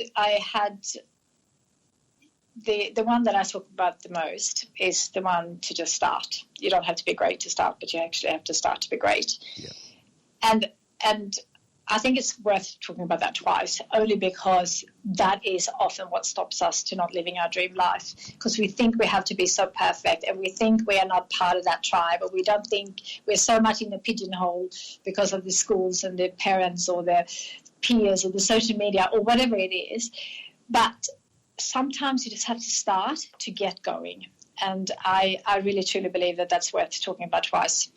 Yeah, I love that one. One that I love from your book, and it's right at the early part of the book, is that your imagination is your preview of life's coming attractions. Yeah. Because I am very much a believer in manifesting, because if you clear enough and you live it in your head first, then that becomes a magnet to attract that into your life. There's absolutely no question about that. Yeah. And I love that one, because that's the essence of dreaming. If you start with the dream and you empower the dream, and then you follow your process, which you've so beautifully conveyed in your book, then it's just amazing how your life can turn around. Yeah, so, absolutely. And, there's another quote that comes to mind as very much part of that, and that is that I think it's Nelson Mandela who said, "It always seems impossible until it's done." And if you look back, if anyone listening and look back, 10 years ago, you might have thought that what you're doing now would have seemed impossible, and it's often the case. So that's also a really good quote. Yeah, it sort of reminds me of one that I think it's attributed to Bill Gates, where he says we always we overestimate what we can achieve in 12 months, but underestimate what we can achieve in 10 years. Yeah. And it's that exponential curve. We always think tangentially and one after the other, but real improvement's actually exponential. So it sort of ties into exactly what you're saying there. Yeah, that's awesome. All right, and you've mentioned a number of books along the way as well, which there's a couple there that I'm going to dig into. But what would be, apart from those, what would be the top book that you'd recommend people read and why? I always have a struggle with this, because I feel like that's like naming your favorite child. That's impossible. So there's one that comes to mind that is tied into this, which is called The Slight Edge by Jeff Olson. My favorite book. Good. I love it, because it's really taking that everyday person, like we all are when we start, to really make a difference in your life. And he the essence of his book is like it's easy to do it as easy not to do it. And everything that you do every day is as easy to do or not to do, like, going to the gym or going for a run. It's as easy to do it and as easy not to do it. And the people who do it is what makes all the difference. So I love that book, and it's the book that I reread every year. I recommend that. And it's got one of my favourite quotes, because as an architect, of course, it resonates, but where it talks about that life is a curved construction, time is a builder, and your choices are the architect. I love it. I live and breathe by that book, and I talk to a lot of the people we help about, because once they accept the slight edge is what success in any endeavour is about, they can relax and enjoy the journey and make sure that what the choices they're making on a daily incremental basis are taking them towards that. I just think that's it's almost a universal law, that one, without a shadow of doubt. This one's a bit left field, Kristina, but a lot of Australians are worried they pay too much tax. What's the top legal thing that you've done to minimise the tax that you pay? My answer to that one, I think I'm not going to answer that as you wanted to be answered, because I think this was much more valuable. An entrepreneur, I break the rules. Good. I think to study successful people. So if you want to pay less tax, who do you know in your life, or who do you know in the public life that are an expert in that, and learn from that? I think that is much, much more than, Totally. Because everyone's tax situation is different in what you can do. And the most important thing is like, if that's important to you, because that's not so much important to me, because I don't have time to worry about that. But I know people who have time for that and who can help me with that. So I think the most valuable answer here is, who do you know who's really good at that, or who can you research and who can you read about, or who can you listen to, your podcast obviously being one of them, to help me with that. So I think that's better. 100%. It's I've always said, surround yourself with people that are better than you in the things that you want to learn. Yeah, and you can't go wrong. No, that's absolute gold. Sort of swinging back to the investment subject in a sense, and I'm not talking purely about investing in property shares or whatnot, but if you were to sum up what's both the worst and the best piece of investment advice you've received in terms of where to invest your time, your energy, your resources, your money, how would you answer those two? So I think the best advice I ever got, and I think that is an investment one because it's where I spend all my time, is to find something to do that you love. And that my partner really encouraged me to write down what was important to me, and which then became my business. That is absolutely the best advice. Yeah. The worst advice is to take advice from people who doesn't do what you do, in terms of taking advice from people in the everyday life who has opinion about things but are actually not living it. I think that is the worst advice, because there are so many opinions out there, and I'm talking not just people that you know, but also about people from social media and who might give you, if you're a public person, and criticize you, but they're actually not doing anything themselves in this kind of arena. And I think Brene Brown is very good at that. She has a quote, and I don't know exactly what it is, but it's like, don't take criticism from people outside of your arena if you are in the arena yourself. If you're not playing the game, then I'm not interested in what you've got to say. Yeah, exactly. I 100% agree. And I in my book, The Freedom Formula, I talk about the law of inverse investment.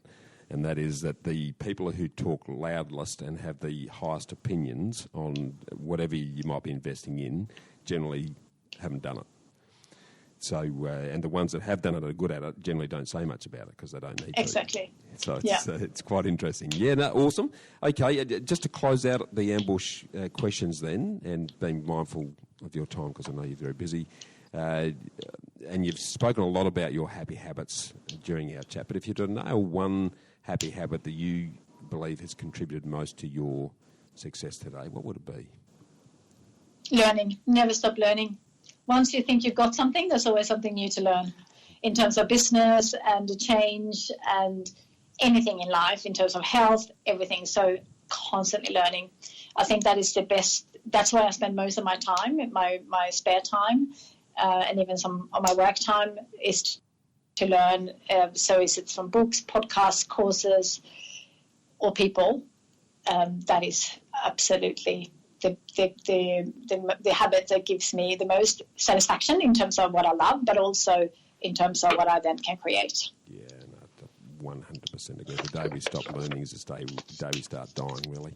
Yeah, absolutely. Totally agree. Okay, so sort of bringing this to a close now, Kristina, if you were to chat to Alex, and I think, how old's Alex now? Is about... Axel, my son. Sorry, Axel, yeah. How old's Axel? 11. He's 11. Let's say in a few years' time, Axel's about to leave school. And he sounds like he's ready to leave school now, just quietly. But as he leaves school, what advice are you going to give him in terms of where he's going to be best to invest his time, energy, resources and money to achieve his version of freedom and his version of success? Yes, so I would really encourage him to dream big. He's very much a dreamer already, so sometimes it's annoying to be a parent to a big dreamer because there is no limit.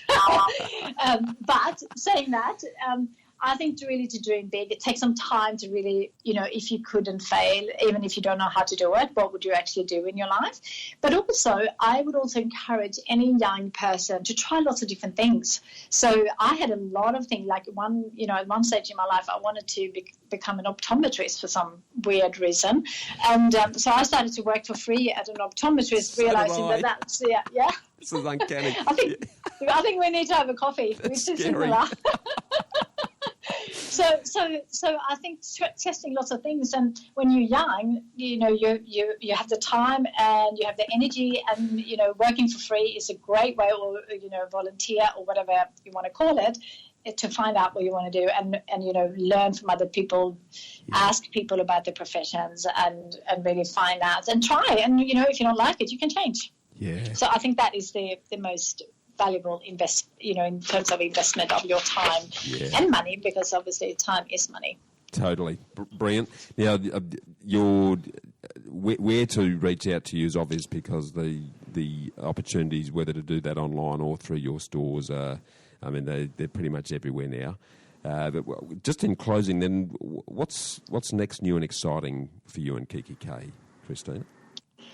Oh, I think it's so exciting, because there's so many opportunities for us to, obviously having our dream to inspire 101 million people to write down 3 dreams and then go and chase them. That's a big dream, and that's going to take us a bit of an effort to do, and also which means that we have our global audience already, but to reach more people and help more people, that is the most exciting. And living our purpose every day and create products that really are changing lives in big and small ways. So I think I feel like I'm just getting started in so many ways, and I'm super excited. I think a new decade like 2020 coming on is like a new start and fresh, and I'm excited. So lots to do and exciting. Certainly going to encourage everyone that's listening to do 2 things, and that is to get a copy of your book, Your Dream Life Starts Here, and the journal that goes with it. I think it's just a great tool so that you can actually start actualising what comes out of the book right there and then in complement with that. So I commend you on having the smarts to make it easy for the readers to really start taking that step. But you know what? That came out because I read so many books and I do so many of the exercises, and obviously we have lots of notebooks, but sometimes I don't want to rewrite the question, and I want to have it all sorted and nicely designed. So that's why we did that. So sometimes the challenges you find in life is what you can create from. So there's a positive on all the challenges that we have. Brilliant. And just to close out, there won't be a listener who won't walk away absolutely inspired from our conversation today. Thank you, Kristina. It's been absolute gold. Thank you. And I'm making sure this episode goes live before the conference on the 21st and 22nd. So for those listeners who haven't got their ticket yet to Wake Up Adelaide, please take the time. It's a very rare opportunity to hear from you directly, Kristina. And we're going to do some exercising as well. We're going to do some exercise in terms of dreaming. So Brilliant. Everyone's going to walk away with at least a few dreams written down on paper. So I'm super excited to be there. Fantastic. Well, look, really appreciate your time today. I've been wanting to have a chat to you for a long time, so the podcast has given me the perfect opportunity. So thanks for being so generous with your time, Kristina, and I can't wait to catch up with you at the conference. And thank you for sharing all your wisdom, and I'm excited to have you as a guest on my podcast, and also thank you so much for having me. It's been brilliant. Well, freedom fighters, how good was that? To get a summary of all this investment gold in the show notes, just email me on hello@khgroup.com.au. That's HELLO@khgroup.com.au. Or check us out at www.bushymartin.com.au/get invested. I look forward to joining you next week for another episode of the Get Invested podcast. So thanks for listening, and as always, dream as if you live forever and live as if you'll die tomorrow.